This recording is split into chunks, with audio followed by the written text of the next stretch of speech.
What's up, everybody? It's your boy Big Slap, aka Slap McAfee. If you didn't watch WWE Monday Night Raw tonight, don't worry. Stay right there in your seat or your couch or your bed. I got the video coming right now. Stay tuned.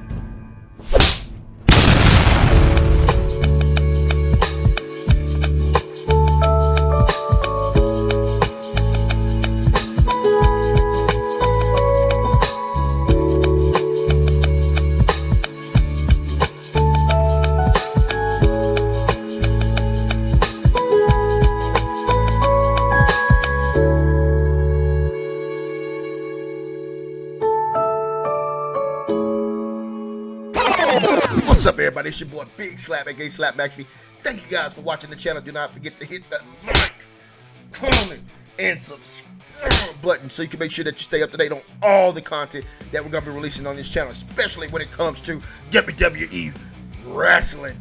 Also, don't forget to hit that bell icon so you can make sure that you get alerts every time we release a new hot video. Now, let's talk about tonight's episode of Monday Night Raw, which started out with CM Punk. A hell of a promo that he cut tonight. He's sitting there doing his thing. He's giving the crowd what they want. He's giving the energy, and then boom, LA Knight, my guy. If you watched the pre-show, you saw what I said about him. You saw that I predicted it. You saw that I said everything that happened ended up happening. My boy LA Knight comes out, shakes CM Punk's hand, gives Punk some respect, gives him some love. But then we start getting those two bulls that's sitting there feeling each other, sitting there like, hey, we're both chasing the same thing, man. No disrespect, but I want that title. He wants that title. They want the title. So it's looking like it's going to be a fight. But Paul Heyman ends up coming out. Paul Heyman comes out, cuts a hell of a promo on both of them. CM Punk's in rare form.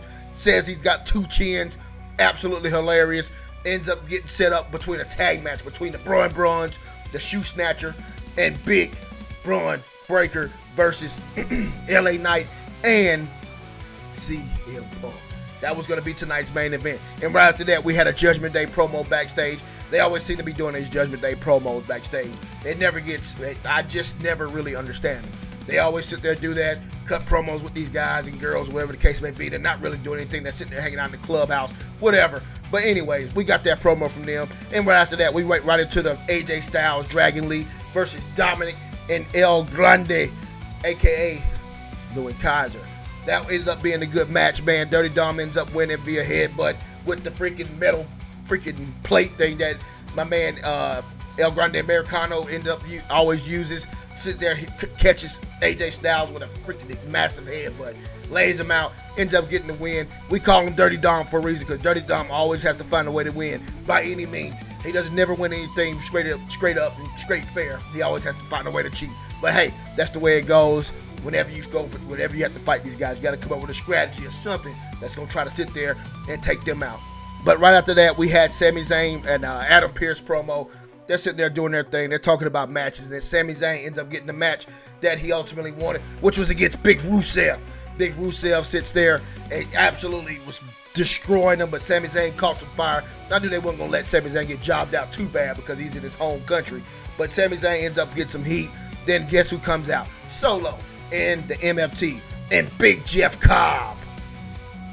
Jeff Cobb comes out, ends up sitting there sliding, grabbing Sammy, snatching him out the ring, laying on him, just couldn't move Sammy. Sammy couldn't move. They make their fair interference, DQ, whatever the case may be. No contest. Then Big Sheamus comes out. Big Sheamus and Big Rusev, they end up fighting. They continue to fight backstage. Looks like they're going to just keep fighting every week. That's going to end up turning into something for Clash of Paris. But we already knew that was coming. But I do want to see them two fight, and I'd rather see them two fight in some type Hell in a Cell or cage match. But after that, man, we had a New Day and Grayson Waller promo. New Day and Grayson Waller, they don't know what they really got going on between them. They're all sad about tag titles, whatever the case may be. But whatever, man. We had a promo between them. And then we went right into the Io Sky Roxanne Perez match. What ended up being a pretty good match. We had several botches in this match. Looks like that flip at the end that Io Sky hit. It looked like she probably caught Roxanne Perez in the mouth. But Roxanne Perez took it like a champ. Ends up getting up, continuing the match. The Kabuki Warriors end up coming out, trying to help Io Sky. I don't know what the heck that was, but they end up coming out. They're sitting there trying to help their partner out, their friend, their loved one, their purple culture. They're all cultured together, but they end up backfiring, which end up costing Io Sky the match. Can you imagine that? Io Sky ends up losing to Roxanne Perez. Anyways, that ends up being the end of that match. Then we had a Jey Uso in a LA Knight promo backstage. It was pretty cool to see them two going at it.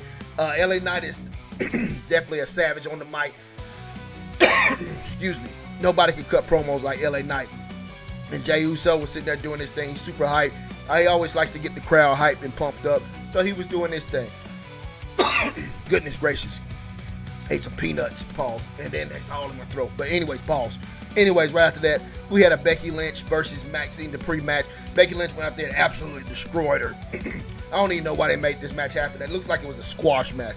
Becky Lynch just went out there and just absolutely destroyed her.